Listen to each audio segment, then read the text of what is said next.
I got a question for you. Do you think you can reverse aging with food, lifestyle, supplements? We're going to explore that concept today. And the reason we're out here on a chilly North Carolina, Eastern North Carolina morning in November is to give you a different context, to possibly encourage you to think a little differently. So let's get into the details, and welcome to the sunrise over my shoulder. It's remarkable. Take care. Hi, welcome back. Come on in. It's kind of cold out there, don't you think? Starting to get chilly in the morning in Eastern Carolina. The afternoons is pretty nice though, still. Okay, this study that we're going to be looking at today, it's going to be a two-part video. We're going to go deep on what it is they tried to do. Did they do it successfully? How did they do that? Is there information there that we can use, and how we can use that for actionable information? So it's not just an intellectual possibility, but something that it speaks to a more universal truth. Okay, let's get to it. So two parts.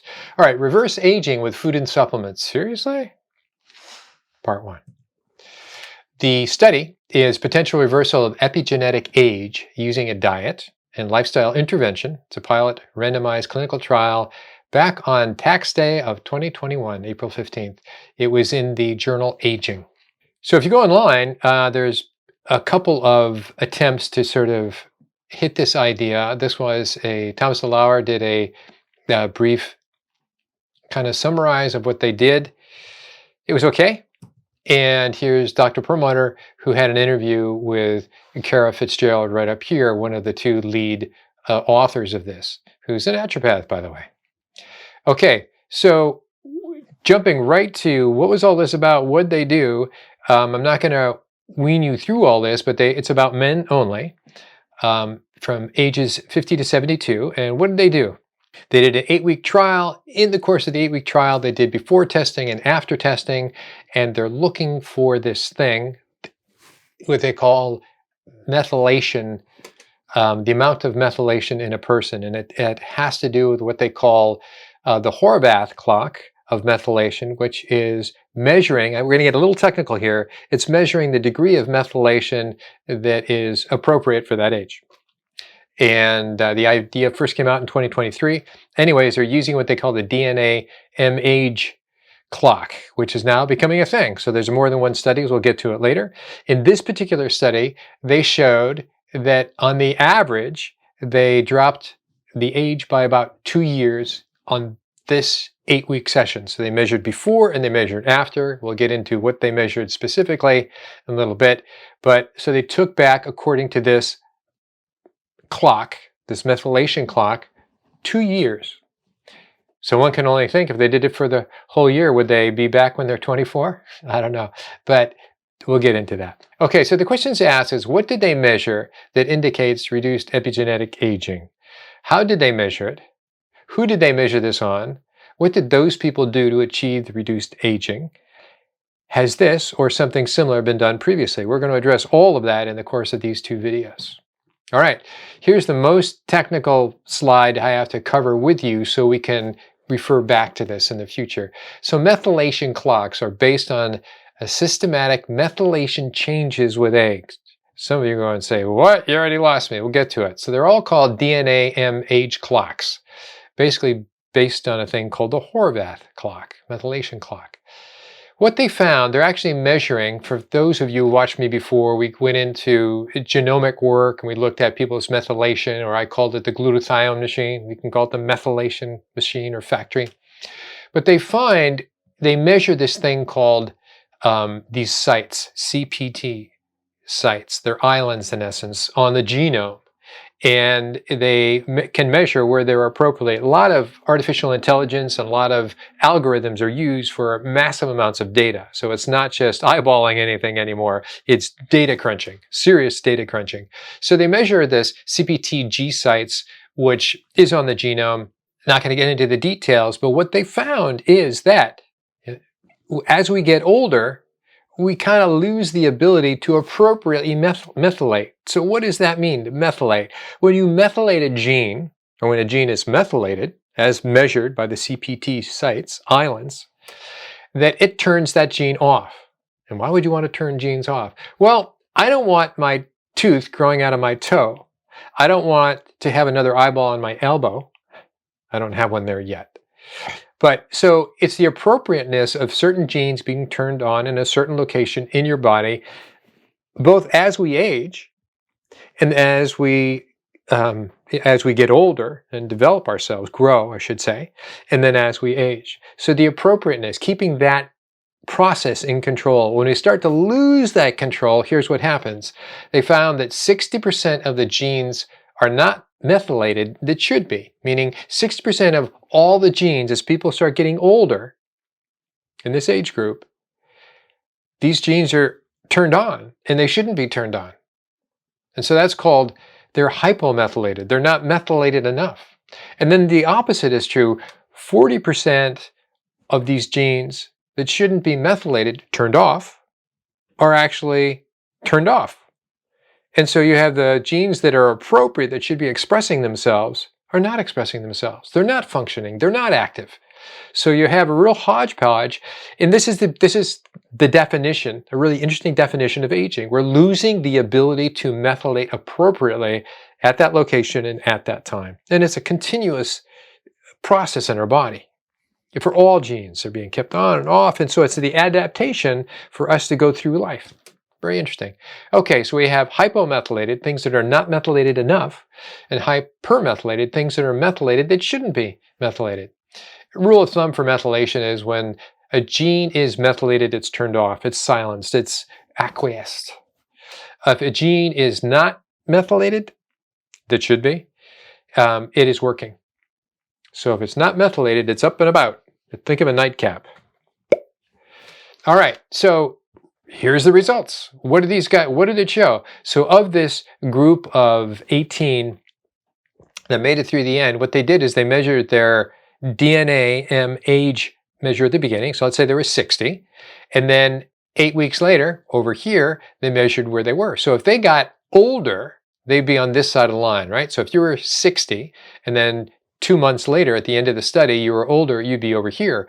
If you started at 60 and you were younger, you should be on this side. So this is all about being younger. That's all about being older. What do you notice here? Not everybody is getting younger. Some people actually did get older in terms of this methylation age. And you know, whoops. So what does that show you? That shows you there's a bio-individuality. This isn't a one-size-fits-all, but however, you can say for the majority of the people, the overall average was pretty profound. So it's like we all need to breathe, we all need to drink water, we all need to do these basic things. But how we utilize more specific nutrients is an individual process to an extent. This particular study is what they call representing a departure, and I'm now kind of extracting right from the study, the wording from the study with slight deletions, representing a departure from previous studies in that the previous studies manipulated the DNA methylation more directly by giving them supplements. Oh, let's give them a lot of supplements and see what happens, right? And so they go, no, we didn't do that. We didn't just give them supplements. And what they did is they used real food. The idea of let food be thy medicine, this is really appropriate for this particular study. They do use some supplements, and we'll get into that, different kind of supplements, kind of food supplements, if you will. Okay, so it's different from all the other studies that they didn't add extra dietary supplemental folate and B12 and other methyl donors. Several trials, other studies, have found that a positive association between methyl donor supplementation and increased cancer risk. And you go, how is that? Methyl donors, we've been hearing about methyl donors, supplementation and increased cancer risk. So they published a number of studies that came out, I'm just jumping here, which assessed the effect of a 2 to 3 year of daily supplementation with 400 micrograms of folic acid. Catch this, folic acid versus folate, folic acid and B12. And they found an increased risk of cancer, overall cancer, colorectal cancer in particular. And similar reports were similarly reported 800 milligrams of folic acid, which is synthetic, with B12 is associated with increased cancer outcomes and all-cause mortality. All right, there's a difference. Here's what you need to know. There's a difference between folate, and I tried to make it pretty obvious, color-coded. Folate, from food. Give me a lot of F's here. And folic acid is a synthetic supplement. And so this came out of the idea of the 50s and 60s when they realized food needed to be supplemented because they've pulled all the healthy things away. So when you're having your Captain Crunch in the morning, that was really devoid of nutrition. So they started adding synthetic vitamins to various foods. Like vitamin D is added to milk. It's not in milk, it's added to milk. Folic acid became added to foods in the 90s. Anyway, so folate from food, folic acid is a synthetic supplement. So in contrast, dietary folate intake from food was found to be inversely associated with bladder cancer, cancer progression. In other words, food folate, if you will, food folate made the cancer rates go down, and folic acid made it go up. And yet they're both dealing with a thing called a variation of folate, two different kinds of folic acid, if you will. And baseline dietary folate from food intake was inversely associated with prostate cancer risk. In a trial subsequently identified an increased risk of prostate cancer in a treatment arm that received folic acid. So they had folate versus folic acid. Now it's kind of being differentiated between, wait a minute, it's not just about the different folates, it's about the kind of folate or folic acid that we're using. Also relevant is adding dietary supplements of folic acid, remember the synthetic, vitamin B6, B12, and vitamin D plus calcium intervention increased biological aging during a 1-year intervention. These are all footnotes, and I'll list the study, so if you want to dig into it and rip it all apart, do it. I'm not going to chase those down, but it'll be there for you to do it as hyperlinks. Okay, so here's the first thing I do when I look at a study. I don't go, hey, first I go to the abstract, and after that, if I'm interested, I go to conflict of interest, who funded this, because somebody must be interested, and somebody more than likely is going to get something out of this. This isn't for humanity. Somebody saying, I did some, it's like pharmaceutical companies do this all the time. Here's the drugs, here's the study we did, whether it's correctly done or not. This is all the improvement we got, so if you use our drugs, you'll get that improvement. I mean, it's pretty straightforward logic and business model. Nutraceuticals, supplement companies do the same thing, and you still have to double check to see if it's done in earnest. So here we go. These are the two people that were the lead authors of this study, declared that they use the intervention described here in clinical practice, are named in a related patent application, and received earnings from educational products associated with its use. Why would I care about that? Well, I would care that if they have a bias towards using something and having other people use it, maybe they're not going to be that truthful. I hate to put it that way. Maybe they'll be biased. Maybe they'll have a certain slant. But be that as it may, they put it out there, so at least now I know. Where'd they get the funding? Funding's from Metagenics. Metagenics I've known, and we use some of their supplements as well. When I was in med school in the 90s at Bastyr, they did put on the best presentations, well-moneyed presentations. They have a lot to do with the Institute for Functional Medicine. I used to think they were one and the same, and now I think they've been separated, and so on and so forth. But these are the two supplements that are going to be used in this particular study. Both are from Metagenics. Oh yeah, they have something to gain by you believing this study. That's not a bad thing necessarily. Just be truthful, but they're saying, yeah, we're using our stuff, and people doing the organization of the study are involved in our stuff, and that's the way it is. Okay, inclusion criteria: males 50 to 70, willing to adhere for a 9-week dietary and lifestyle program, call it 8 weeks and more or less for testing and everything else, and willingness to avoid over-the-counter medications, etc., during the length of the study. Pretty straightforward. Okay, exclusion: anybody on a lot of different medications, because that's going to alter their metabolism, and a blood work is going to be a waste of time, right? Use of nutritional, that goes on. That's my paraphrasing. So the classes of medication are direct affect the nutrient requirements of metabolism. They're directly going to affect blood work, and indirect impairing the digestion and assimilation. So pretty straightforward. So the point of all this is to show that aging can be slowed in this particular group of people, and we're wondering, is this a sort of universal truth? So that's the point behind all this. Okay, concepts you need to be aware about is what they call health span versus lifespan. Now, these are kind of cute words, if you will, but they actually have a meaning. So the health span is the number of days, years, months, we'll call it years, of good health. You can go out and play tennis. You could ride a bike. You are independent living and nobody has to help you. Those are health span years. If you're as you gradually get enfeebled by an accident or just poor health or whatever, your health span years are compromised, kind of over. So what this is, and this does come from a study, I've added my little 2 cents here, saying average health span versus average lifespan in the US. So our health span is up to age 63. That is, if people start decaying, start becoming a little more enfeebled from 63 to 79, and that's the average, for both genders put together, average longevity in the United States. So that means that's roughly 16 years of not very fun living. Health span can be defined as the years of life spent in good health, without serious illness, disability, or age-related chronic disease.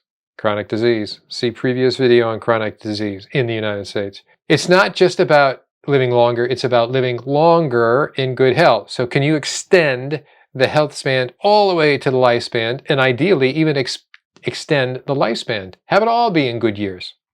So do you know anyone whose health span has expired, but their lifespan has not? I know a number of people, absolutely. In their 50s, gotten a stroke. My sister herself has gotten a stroke at 39. So here you go. Let's illustrate that through a few diagrams. Lifespan, health span, extension. So here's normal aging down here. Whatever this is, we're not even going to get into what this is. Something extended their health span. It made them healthier for longer.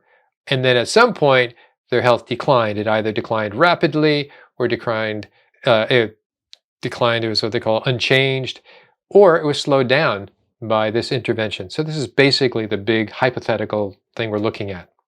Functional capacity is up here, age is over here. What we want is 100% functional capacity, and when it's time to go, in a minute, it's gone. Okay? That's my goal anyway. Okay, is age a treatable condition, or will it be soon? This is from NIH. This is a study down there. Really interesting. So what we're trying to do when we extend functional, like a straight line across the top and then having dropped down, it's what we're compressing morbidity. We're compressing all those enfeebled years into minutes, hours, maybe a day or so, but a very short period of time, as opposed to, we just showed you the average is at least 16 years of miserable living for the average American in the United States. Okay, increased health span, another way of looking at it, compressed morbidity is what we're after. That's why all this study is important. Average population is here. Athletes obviously take care of themselves, both cardiovascularly and whatever their workout is. And you can see it's pretty much a straight line and then in the end. Okay, think of Jack LaLanne. Okay, so the effects of exercising on aging. Here's a good, so what they call, we measure VO2 max, which is your ability to take in oxygen and use oxygen. And they measure that by putting a mask over your mouth, and they measure the ratio of oxygen and carbon dioxide. And that's how they can detect how efficient you are, how efficient your cardiovascular system is to using that. So what they say is somebody who's trained at the age of 80 has a cardiovascular system of somebody 50-year-old, which is amazing. 30 years younger. Okay, so now you take that 50-year-old here, and so it's at that trained 50-year-old, bring it back across. There again, it's 30 years younger. They have a cardiovascular system of somebody in their 20s. It's somewhat hypothetical, but you get the idea, right? Trained, active, sedentary. We're just looking at exercise here as an example of how we can measure being younger to an extent. Okay, exercise therefore was required, and given what was known to be part of the study, the minimum of 30 minutes of exercise per day for at least 5 days a week at an intensity of 60 to 80% maximum perceived exertion. So it's kind of subjective, but work out hard, they're saying. Okay, this is also from a study down here, came out in 2019. It's about deep biomarkers of aging and longevity. I stole their graph and gave them credit for it, and I added some to it. So this is aging, and you can see as we grow, we kind of peak out around age 30, 35, which is what I've used in a lot of my videos to refer to it. So this is what you were given. These are your hormones, and this is basic good lifespan, providing you don't do terrible things to yourself by accident or poor food or toxic exposure. You have a good, unthinking life until age 35. But after that, as the decline starts to set in, that's very much a lifestyle factor. And this is, they're saying this is aging, and this is a degree of prevention, and this is a degree of intervention. It can make a big difference. So what you do with what you were given, this is all about your effort, really all about your effort of preventing aging, doing something better as much as we know it. So we got growth, maturity, peak, and continuous decline. How are you going to decline? Are you going to keep your peak of 35 until you're 100? I think that's possible, frankly. So at this peak is when you decide to determine the quality of your future life. That's me putting that in. Okay. General course of human life in the health and performance context. Interventions reversing the many biological clocks back to young, productive, healthy state may help prevent loss of function and possibly result in future performance gains.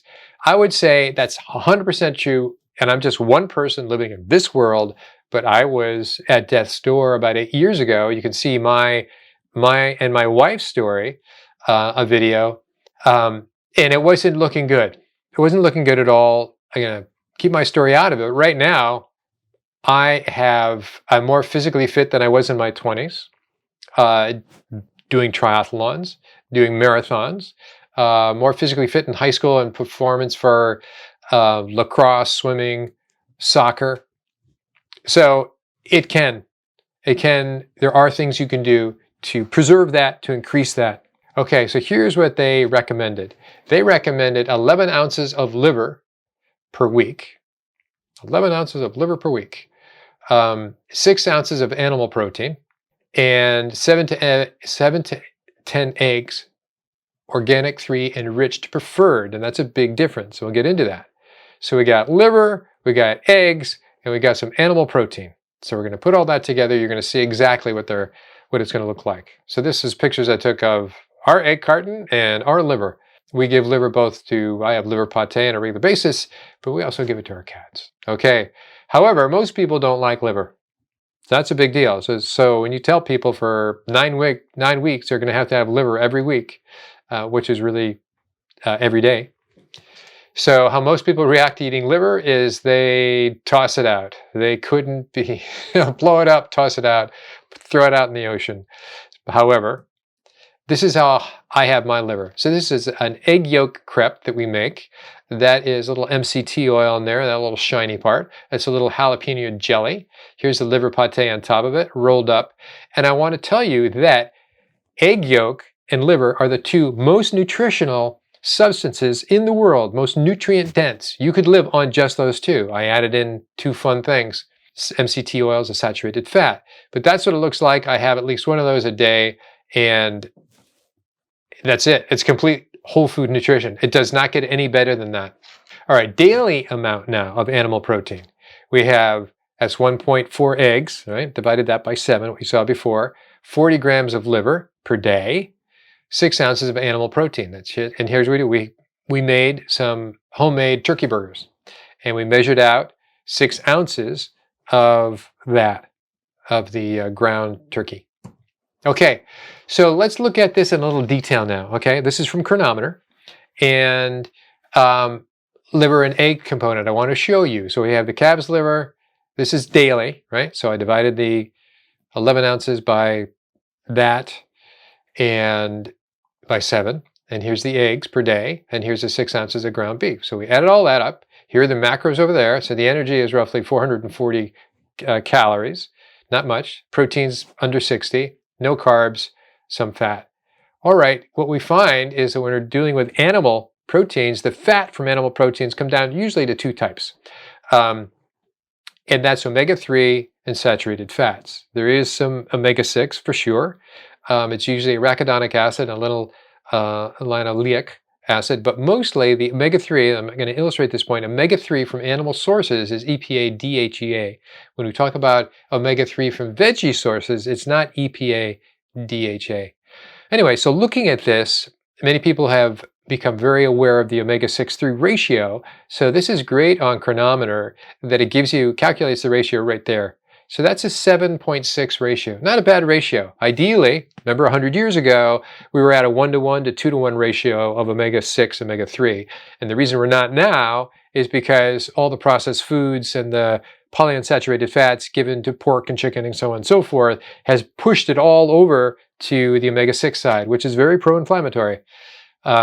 Most people actually, as you'll see later, are into the 20s and 30 range of 6 to 3. So that's dangerous. Here's the vitamins. You'll notice a lot of B12 from liver in particular, and such a nice array of information from Chronometer. Okay, so the difference between the omega-3 fortified eggs and regular grocery store eggs is really big. So I made a special point here. This is me, screenshots of these two. Here's the omega-6 grocery store eggs, has a ratio of about 19, call it 20-to-1. And the omega-3 is under 5. It's under 5-to-1. Huge difference, huge difference. And that's an important difference, by the way.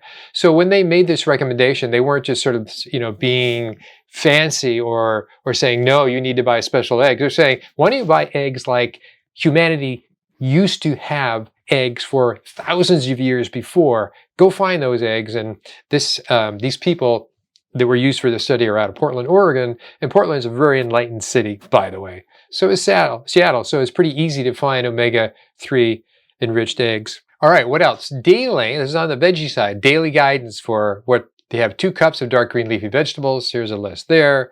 2 cups of cruciferous. Why cruciferous? Cruciferous are big in, we're thinking of cysteine, cruciferous, which we're talking about glutathione supporting, and there's a lot of other supporting aspects here too, but that's what cruciferous are. So they're the mustard cross, cruciferous. They're the mustard seed family. So we have Brussels sprouts, think of sulforaphane, and so on. 3 additional cups of colorful veggies. What are they talking about, colorful veggies? Colorful veggies are a thing called carotenoids. So the yellow tomatoes, the red tomatoes, the yellow peppers, green peppers, blue peppers, anything that has color, those colors are carotenoids. And they're very important. It's kind of an antioxidant, but they're very important for your eyes. If you think of xanthine, zeaxanthin, very important for vision, especially age-related macular degeneration. So that's a big deal. They weren't being idle. 1 to 2 beets. So we're putting that in. 1 to 2 beets. Also 4 tablespoons of pumpkin seed or pumpkin seed butter. 4 tablespoons of sunflower seed or sunflower seed butter. So this is their way of doing it. And they have 1 serving of one of their supplements, which is called methylation adaptogens. We'll get into that, but this is basically involved with, and then they encourage you to have rosemary and turmeric and cloves and so on. Spices. They're encouraging you to have spices.